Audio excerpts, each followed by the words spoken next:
আমরা আজকে সকলে এখানে একত্রিত হয়েছে আজকে শহীদ রাষ্ট্রপতি জিয়াউর রহমানের ৪৫তম শাহাদাত বার্ষিকী। এই শাহাদাত বার্ষিকী উপলক্ষে আমরা গত ৪৫ বছর যাবৎ আমরা চেষ্টা করেছি এই দিনটিতে গরিব দুস্থ মানুষের পাশে দাঁড়ানোর জন্য সহযোগিতার হাত নিয়ে। ঠিক একইভাবে আজও আমরা গরিব দুস্থ মানুষ যারা আছে যতটুকু আমাদের পক্ষ থেকে সম্ভব আমরা সহযোগিতার হাত নিয়ে তাদের পাশে দাঁড়িয়েছি। যে কজনের পক্ষে আমাদের যে কজনের পাশে আমাদের পক্ষে দাঁড়ানো সম্ভব।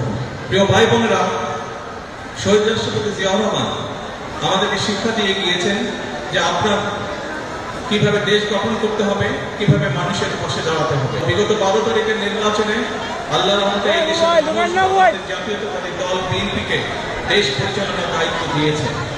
আমরা চেষ্টা করছি আমাদের সর্বোচ্চ শক্তি দিয়ে দেশকে সামনের দিকে এগিয়ে নেওয়ার জন্য।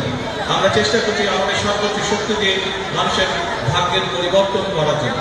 তবে এই দেশটি কারো একা, এই দেশটি ২০ কোটি মানুষের দেশ। কাজে যেহেতু দেশটি আমাদের, সেই জন্য আমাদের সকলকে মিলে দেশের ভাগ্যের পরিবর্তনের চেষ্টা করতে হবে।